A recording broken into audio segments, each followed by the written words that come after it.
Welcome to Fresh Off the Set. I'm Kari Hawker-Diaz. And I'm Brooke Mangum. Thanks so much for listening today because we've got an extra special episode. This is a family edition. I know. You know what? And we already love Hannah, who's our associate producer. Whoop, whoop. She's in the room, so say nice right things right now, everybody. We truly love her. And I got to interview her mom, Tessa, who's a job doctor.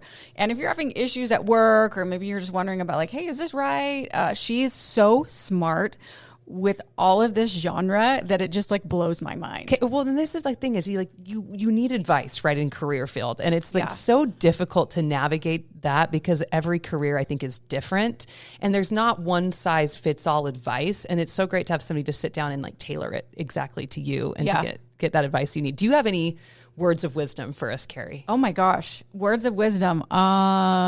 Stay in school, kids. Just kidding. Honestly, though, that's a good one. Just kidding. I actually went to hair school, so I don't even know how I'm here. You went to school. Count it. Scoreboard. It is school. You know what? I guess on that same level is knock on doors. I went to hair school, you guys. That's what I thought I wanted to do. I never thought that TV or being on camera or performing would be a reality for me. So I went to hair school, which I loved. A lot of my family members were cosmetologists and hairstylists. And I was like, you know what? This is great. I'm excited. I love it. And then opportunities started opening up for me. And I just said, you know, I'm not living my truth. This is really what I want to do. So even if you don't think that you're good enough, knock on those doors. Don't give up because I promise you one day one will open. Oh, I love that. That's such great advice because I was similar in that regard. My advice would be show up. Just show up for the job you want. How I've gotten almost every single job. And Kari knows I show up for free. If you just keep on showing up, eventually they have to hire you. I did that on the radio. I woke up at 4:30 in the morning and I showed up for free for like almost a year. And I did the morning show and then I was awarded my contract. And then I did that same thing here at Fresh Living. I just kept showing up. So that's my advice. And then once you've proven yourself by showing up like that, my next little tip is don't accept the first offer. Like know your worth, good. Especially for women. We like get so excited. We're like, oh my gosh, this is the job I want. I'm so happy. Yes, yes, yes. Whatever you want, I'll take it. Like, yep. And it's you just don't accept that first offer. Even if you come back with a slight counter, because I can now tell you as a business owner myself, there is room in every single negotiation. I never go in with my top offer. Yeah. There's always a little wiggle room. And you sometimes think, oh, well, I don't want to appear ungrateful. No employer feels that way and they'll actually respect you more for knowing your worth. It's true. That's very, very true. And I'm glad you showed up. Continue because now we have you. That's right. Now they pay me to leave. We love her. We do love her. Speaking of showing up, Tessa, the job doctor, is showing up on this podcast. Should we give it a listen? Let's do it. I am so excited for today's guest. It's Tessa White. She's known as the job doctor. Thank you for joining me. This is really fun for me. Thank you for having me. Well, this is fun for me because we have your daughter in here. And thank you so much. I have to say, Hannah is an amazing assistant producer. And thank you for sharing her with us. Yes, she's fantastic. She helped me get where I needed to go. So I mean, she helps us to get where we need to go. I mean, and her style, if you guys follow her on Instagram, I know this podcast is about you, Tessa, but I just have to shout out to your daughter. Her style is phenomenal.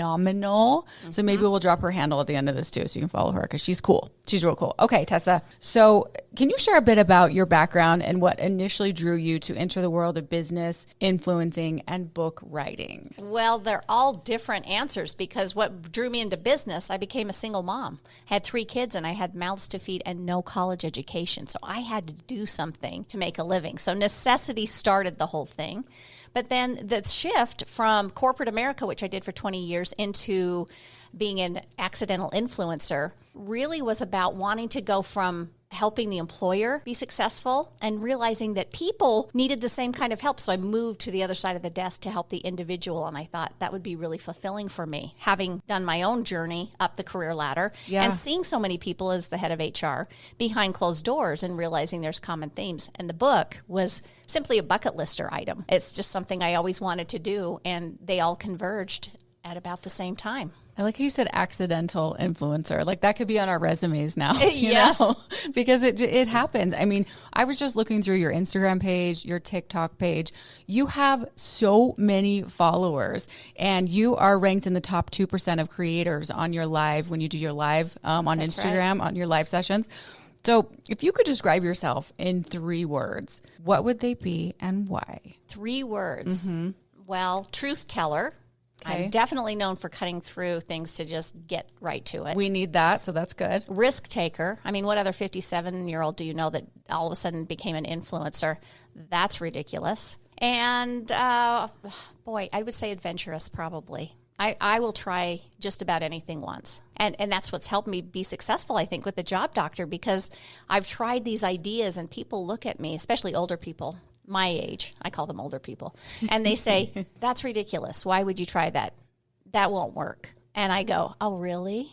Let's see. And so trying the impossible has gotten me where I am. And I've had some really boneheaded ideas that have not launched very well in the last 3.5 years. But I would say a vast majority, we've gotten over the finish line just because why not? Let's see what happens. Let's try it. You literally never know until you try. And if you listen to all the voices around you saying, and even yourself in your head saying, oh, it's not going to work. How do you know until you try? Yeah. And that's why you are where you are, because you tried.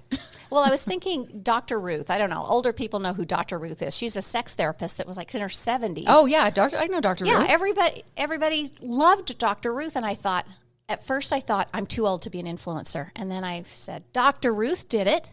I can do it. There's got to be somebody that jumps through that window of opportunity, and nobody's doing career coaching and career navigation, at least very well. Nobody's claimed that space. So I said, well, let's give it a shot. And Tessa's going to do it, and she did it. I'm going to do it. It's interesting because in school, at least in high school, we never learned these things. You learn to play hot cross buns on the recorder, but you don't learn everything that you're teaching now to all your followers and younger kids too, learning all of this. So tell us what the job doctor is, because that's your title, job doctor.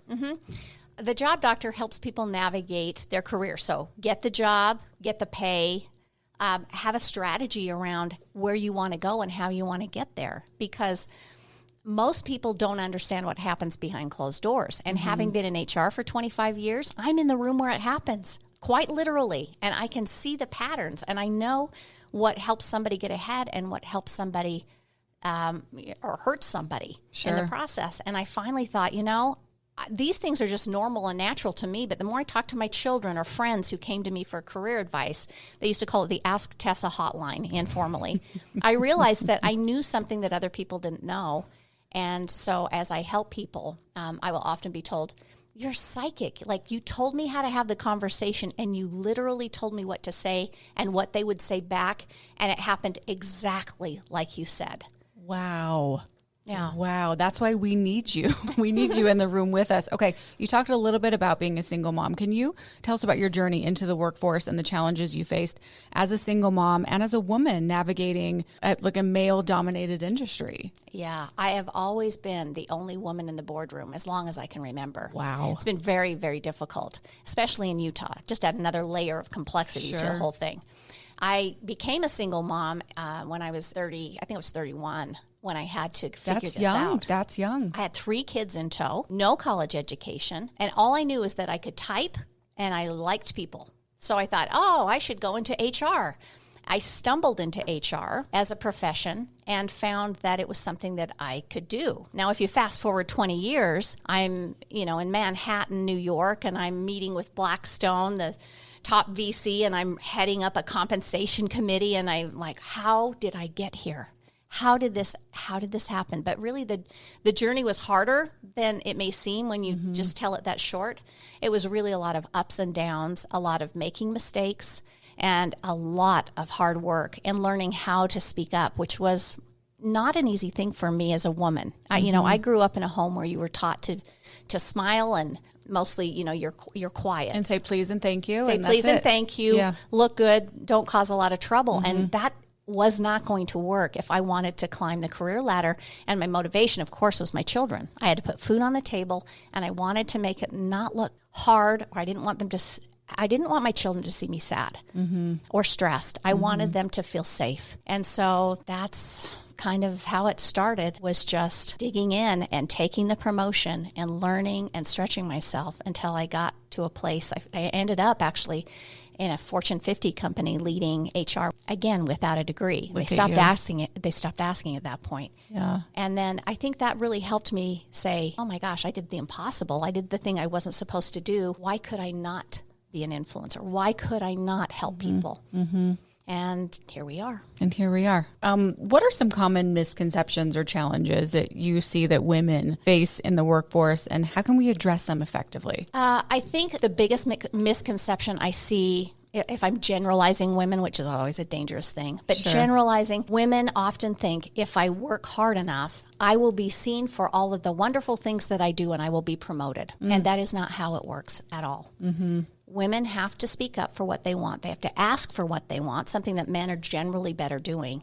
And we often think that it's self-serving if we're managing up by letting our manager or boss know what we're up to and what we're accomplishing, when in fact, it's not self-serving and it's not self-PR and it's not selfish. It actually is helping you let them know what you're capable of. I had a CEO come to me once and he said, why didn't you tell me you were doing that thing? Because I could have, if I knew you had that skill, I would have put you on lots of other projects and I could help elevate you. I could help you become more. And I realized I was holding myself back. And the thing that helped me early in my career, which was Tessa's the person, the go-to person. You don't have to give her a lot of stuff. She's just going to get it done. She's a get shiz done kind of person. That served me early, but it didn't serve me as my career grew. And that happens to women a lot. Well, because you feel like you're bragging, you're being rude if you're Exactly. asking for too much. You know, that's the way that like I think a lot of us are brought up to feel. Well, I learned in research, women are getting better at asking for raises, but here's what I think is so interesting. Women still, by and large, ask for raises very well when they feel like they have permission to ask for a raise. Isn't that the craziest thing? When I actually say that out loud and you realize, do I think I need permission to ask for what I'm worth or ask for the role or ask for the promotion? That's really something that holds us back. But once we ask, the studies say we actually do a pretty darn good job of asking. The way we ask works. Okay, I'm going to ask, speaking of that, and this is just for everyone, what is the best way? Can you give a tip of how do we ask, men and women, how do we ask for that raise? Okay, I'm gonna do it by teaching you something. Listen to what I say, and I'm gonna test you. Turn the tables. Oh gosh, here we go. Okay. Most people ask for a raise this way. See what's wrong with it. What you think is wrong with it. Okay. I deserve a raise. I've been doing the same job for 3 years. Haven't had a raise. I've accepted a lot more responsibility. When Joe left, I took that on. The last raise that I got was only 2%, and I think I've shown I'm a good worker. What's wrong with that? You're not showing what you can do. That is part of it. And embedded in that is everything I said was about me. I haven't gotten a raise. I've done more work. I've captured more. And the way you ask for a raise and get it over the finish line is you tell the company, here's what I have that you need, or here's what I've done for you. So if I change that to say, since I came on, I've accomplished X, Y, and Z. And it's resulted in increasing customer satisfaction. Because they want results ultimately, That's right? that's their language. And so when I can say, this is what I've done for you and how it's impacted the business, and here's what I'm going to do next, to your point, and how I think it can impact business, you're ahead of the game, because companies only care about what have you done for me lately. I hate to say it, but that's how they think. And they only think in numbers and results. And so if you can't speak that language, you're automatically not going to get the increase, or at least your odds go down You're significantly. disqualified. Well, and the other thing people do is they just say, here's what I want, give it to me or else. It's like they give them one proposal. But when you put an employer between a yes and a yes, you give them two potential things that would be satisfactory to you, you automatically, it's a sales trick. It's very psychological. Put them between a yes and a yes, not a yes and a no. And that also will help you. A yes and a yes. Yeah, this would work for me, but this would also work for me. And here's another thing I've thought about. Maybe the second one is, what if we put a performance-based bonus in? If you can't go all the way with the raise I want, what if we do half of it here and half of it over here? Look at that.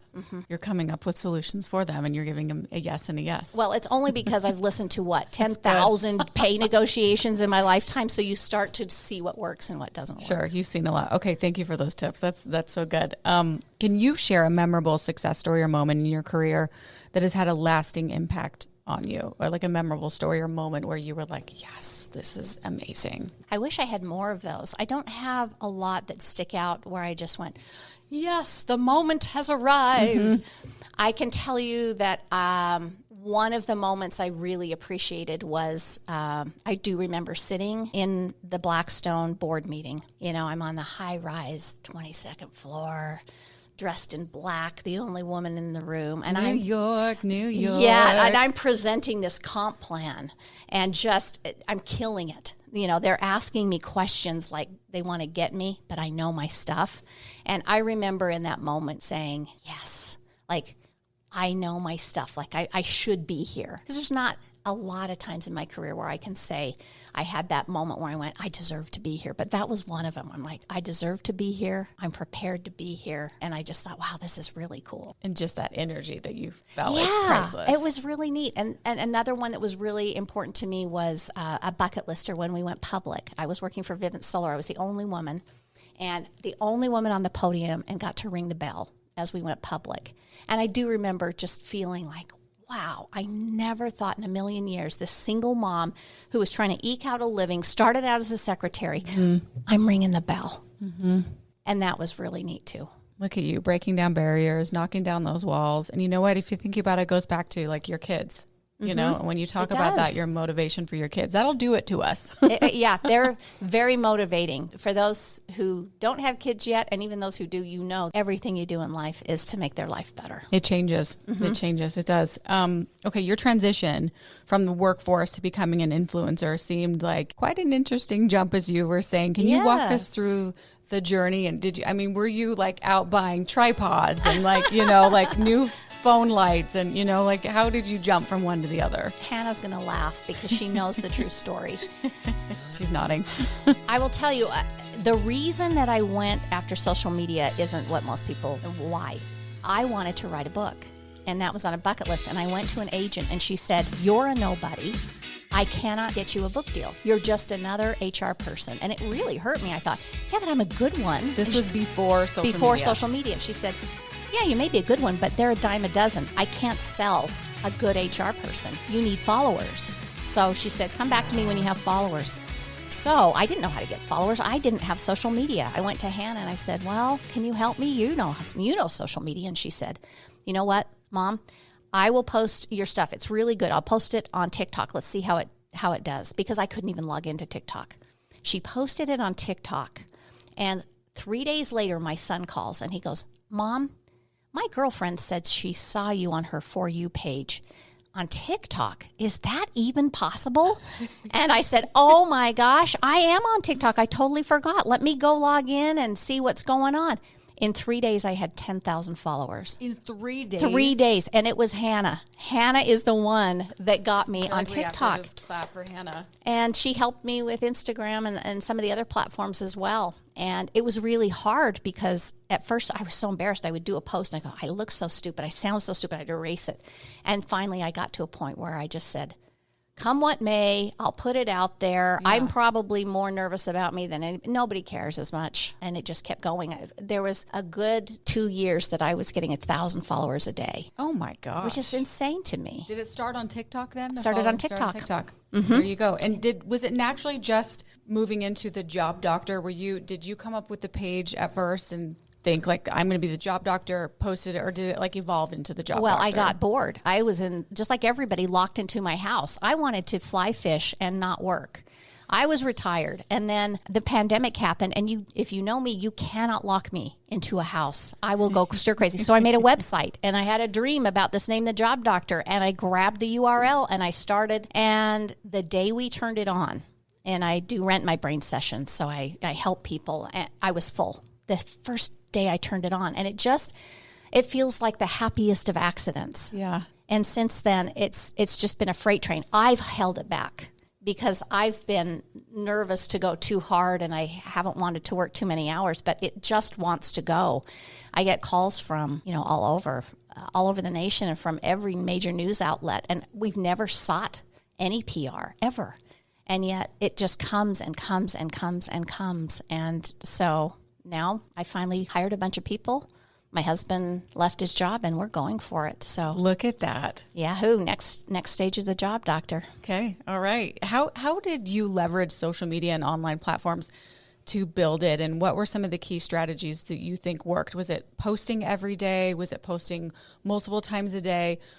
Were the videos shorter? What do you notice works for you? I threw away any advice that anybody else would give. And I just said, how do I add value to the people that are struggling? That is the only thing I did. My videos were the jankiest. I didn't know how to edit them.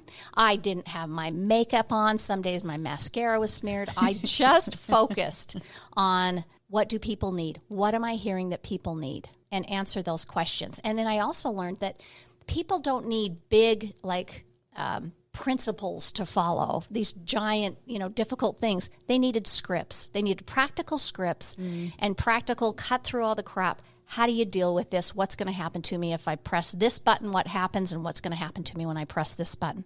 So I got very short, sweet, truth-telling, and just use the questions from people to then do more. And I'm sure if somebody got to me, they'd say, you should have a couple million followers. You're doing this all wrong. I don't know what I'm doing still to this day.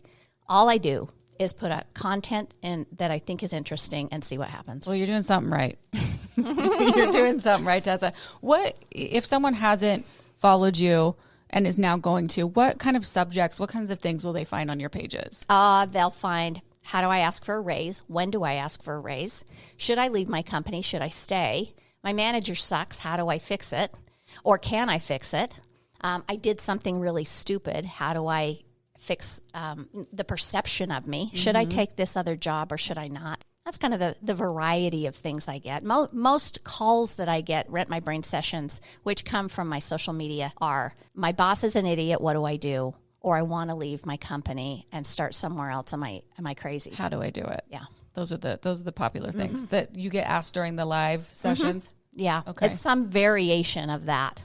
Okay. We were just talking, you've gained a significant following and influence online. How do you balance authenticity with the pressure of being an influencer? And what's been the most positive impact? What's been the most negative impact do you see? Because I'm sure you get comments and things, and social media can be good, can be bad. It's all of it, right? Well, apparently I have a horse face. I'll tell you that. If you listen to the comments that you get, people are absolutely cruel beyond words. Right. For me, what I found is that I have to just cut through the crap, give the good stuff. I have to give myself breaks. There have been periods of time, particularly for my followers know that about 9 months ago, my son tried to end his life and he ended up paralyzed, and it just blew up our whole world. So I went off social media for 6 months. I'm so sorry. I thought my whole business would die. It didn't. And I actually brought people into parts of that journey, which was wonderful. I mean, we had tens of thousands of people pray for us, and I really think that's part of why he is healing as much as he is. But you have to take social media breaks, and I'll tell you, having been on all the platforms, they make you sick. They make you soul sick. And I'm an influencer telling you, social media makes you soul sick. I have to be really, really careful about how much I'm on, and have team members post and get on a lot of the time for me nowadays, because I can tell an immediate difference in my mental health if I'm on too much. Isn't that interesting? It's so true though. I find myself when I'm just scrolling and, you're getting all this information, and it can be, even if it's great information, it can be just very overwhelming.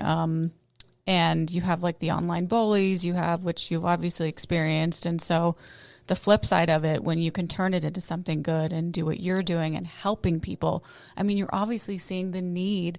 People don't know how to navigate, even into their 30s, 40s, 50s, 60s, whatever age, to navigate real life job situations. Yeah, that's one of the things we're building right now is a mentoring portal, because I can't get to enough people. I can't help enough people. And we're trying to find a way to get the goodness of social media, of help and community and connectiveness together, so that we can create something really wonderful with people. One of the pieces of feedback I get from people is that I listen to you because you're real and because you're authentic and because I feel like you're talking just to me.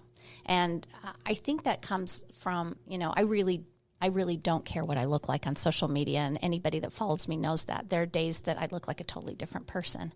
And as long as I'm not focused on needing to look or be a certain way, and then chase the bullies away. Once in a while in a live, someone will come on and they'll say, how can you even show up when you look like this right now? Like you could use some makeup right now, or you look really old. Life has aged you. And I will immediately stop and say, okay, friends, you do not belong here. If you're looking for somebody beautiful and somebody that is perfect, you are the wrong influencer. What we do here is we talk about real things in real time. And if you care what I look like, you better go find a different influencer to follow. And it is amazing. They'll get off and we continue with our community. Well, I think you're beautiful. So Thank I you. think those people are crazy. And it's interesting when you look at that side of like the social media bullying, and you just know those people are so unhappy that they would feel the need to come on and comment on, Oh, it's a hobby and for say many whatever people. it is. They just troll and say things to irritate. They do. Well, you're taking the high road. I like that, Yeah. Tessa. Okay, you're writing, you have a book. So what motivated you to write your book, and what's the main message you hope readers take away from it? I know you said when you wrote the book, you kind of found the social following to get the social following to write the book. So what motivated you? Oh, it was funny. I should end that story. So I went back about 4 months later and told this agent, hey, I've got some followers now. I've got 300,000 followers. And she said, are you kidding me? Did you say 300,000 followers? She just couldn't. How did you do that? And I'm like, I don't know. I just started posting. Anyway, the book was something I've always wanted to write a book. And I really felt like I wanted to write the book I wish I'd had as a young career professional. Yeah. Because not only was I going through the journey as a single parent on my own, but I was seeing so many thousands of people that I was laying off or hiring or firing and thinking, oh, if they just knew this, if they just knew this, it would help them. And so I wrote that book, and I was really picky about it. I said, there isn't a book that's written like this. This is a book that's more of a handbook. You could start at any chapter. You could start in the middle of the book, find the topic you need. And I wanted it to be very Gen Z. I wanted it to have scripts and tips and things that were bolded so that you could literally scroll through the book and see what was bolded and read the whole book if you needed to in 10 minutes. And luckily, Harper Collins, one of the top publishers in the nation. Yeah. I can't believe it. They picked up my book. I mean, what a cool thing for somebody that's a first-time author. And they said, we want to take a chance on you. And they let me have complete carte blanche as to the way that I structured the book, which was really different from the way other books are structured. And it went number one. It was number one for like a week, I think. When was this? It released last year. March 23rd was my release date when my baby was born. And then it has continued. Usually books go up and then they go down again after a couple months, and mine continues to climb. And so word of mouth, just little old me, in my house, just with a couple of helpers, and we're in Google and McDonald's, and we've been called by TikTok even. Big companies, just a few little names. Companies. Yeah, and it's really incredible to see what's happening. Well, congrats. You deserve it. And if someone is listening right now thinking, you know what, I've always wanted to write a book, but I have all these stories in my head. I have people around me saying, oh, you can't do that. It'll never work, What advice would you have for someone listening right now wanting to write their own book? Well, this is really practical advice, because we often think we can write it and the book publishers will come. It doesn't work that way. You have to write a book proposal if you want to sell it and not self-publish. And a proposal has to be written a very specific way. I did not know this. You should hire somebody to help you write that proposal. Okay. And you need an agent if you want to get published by an actual publishing company.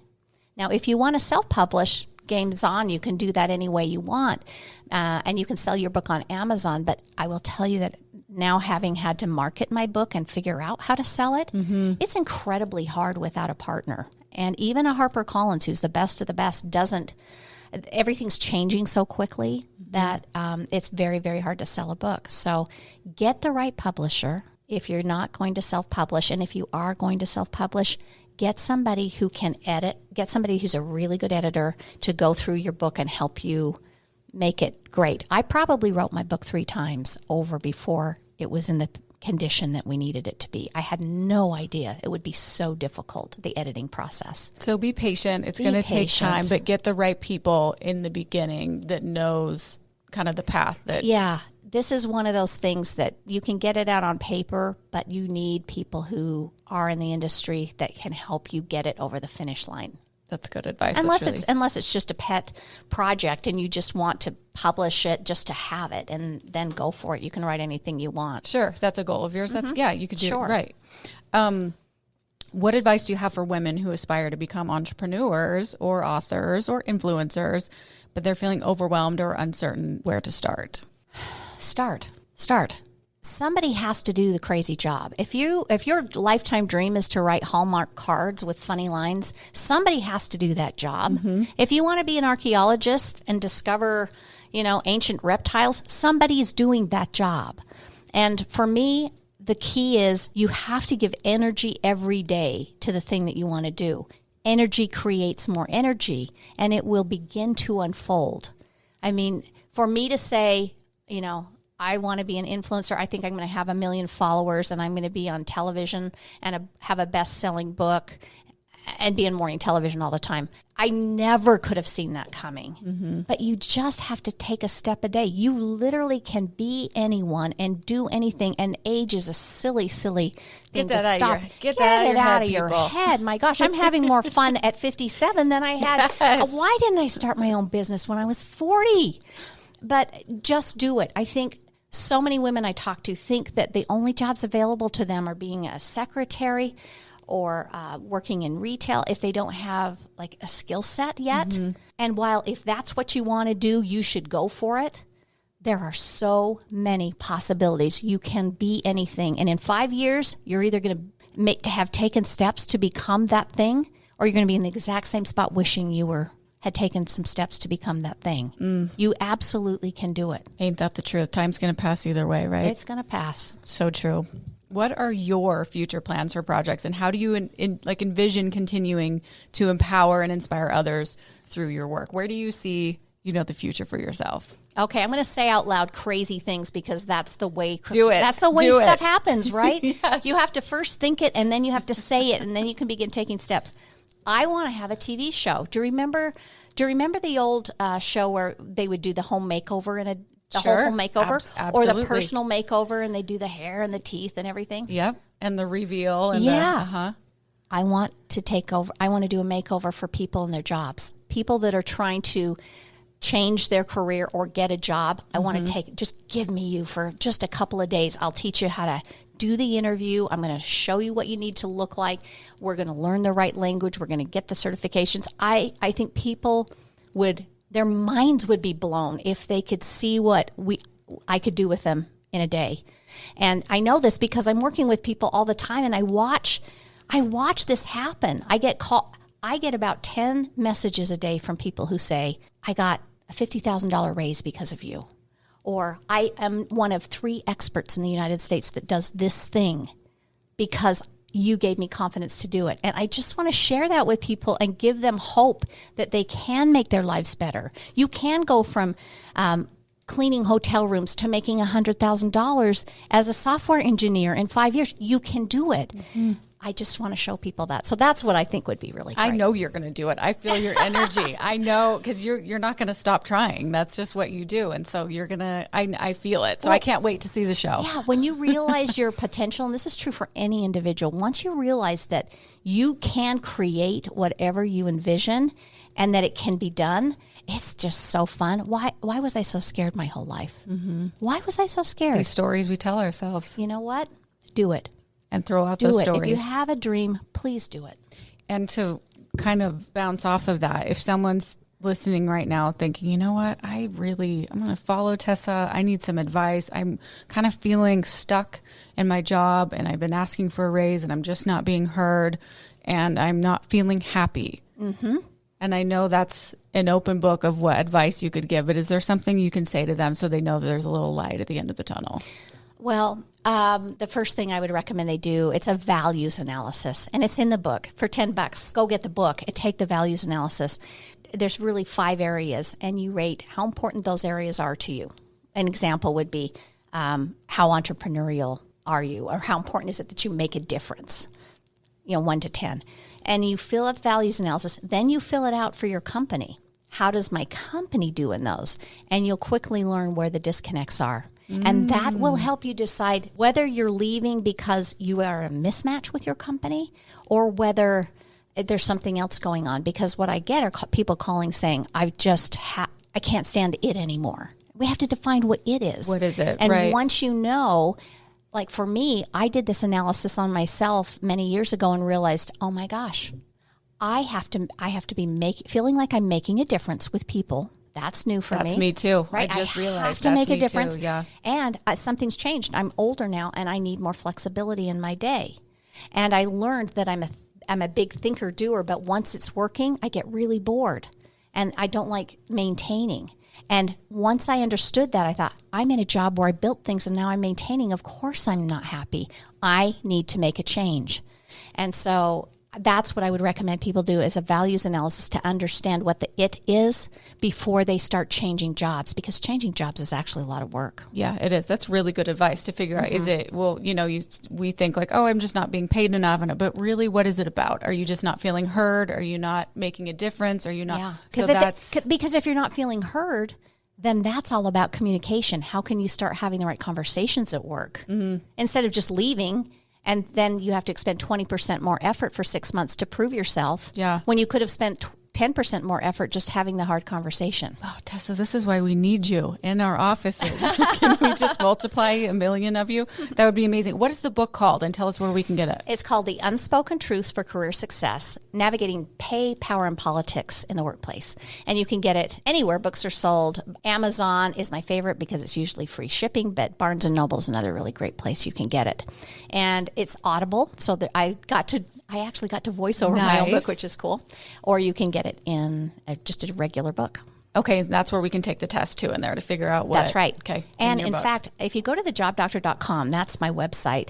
If you get the book through there, it'll take you to Amazon, but it will put you on a wait list for mentoring, because we're opening up this mentoring platform at the end of summer. And if people are interested, what I'm doing is creating a platform that everybody can afford to get access to me with help and mentoring on a regular basis, rather than, oh, well, you can wait 3 weeks and maybe get into one appointment. This is going to be a really neat platform. So that's coming soon. Yes. Very, very cool. Okay. We like to wrap this up. I wish I could talk. I could talk to you for hours, and I'm sure people could listen to your advice for hours, but we unfortunately have to wrap this up. We're going to play Fresh 5 really quick. So I'm going to ask you 5 fun questions to get to know you a little bit better. Are you ready? Okay. You ready? I'm ready. Coffee or tea? Coffee.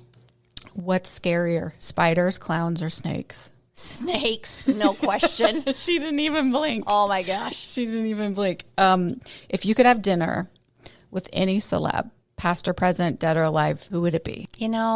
It's not the celebrities. It's like Ruth Bader Ginsburg. If she were, that's who I want to talk to. Cool. People who just busted through these major barriers. Those are the people I like. I like that one. Your favorite season? What's your favorite season of the year? It's spring. Spring. I'm a fly fisherman, and so this is when the hope comes. All of a sudden, you get a good day, and I wake up, and I'm just like, I got to get on a river. So, and I know that I have months ahead of me that I can be outside, because I hate winter so much. I don't ski. I'm probably the only person in Utah that doesn't ski. Well, I'm there. I'm here too. So you and I. Yeah, we got to enjoy the good. We got to enjoy the good times. We do. Okay, last one. What makes you smile? What makes me smile is when my kids get outside of themselves, and I see them do something for someone else. Like Hannah brought me my favorite Starbucks refresher drink, and that makes me smile for days. So simple things like that. You love your kids, huh? I love my kids. They're amazing. Well, we love you, and it's been so fun to get to know you, Tessa. Thank you for the advice.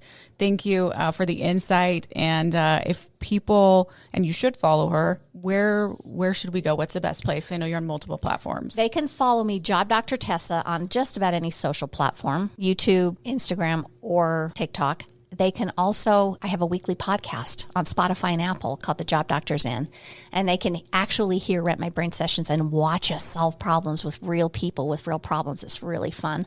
And then they can go to thejobdoctor.com for all of the latest and greatest of where I'm going to be speaking and where they can find me. Look at that. Okay. And I'm sure if you go to one of those, you link the other, so we can find me. you. The Job Doctor. I'm pretty much everywhere. You'll find me. We just appreciate your time, Tessa White, Job Doctor Queen. Thank you for being here. you. We appreciate you. It's so fun to get to know you. And thank you for listening to another episode of Fresh Off the Set. Please rate, review, and subscribe, and we will see you next week. Congrats, you made it to the end. If you want to continue to freshen up your day, you can watch us on Fresh Living every weekday on CBS Channel 2 in Utah at 1 o'clock. You can also watch us on our YouTube channel, KUTV Fresh Living, and follow us on social media. We will see you next week.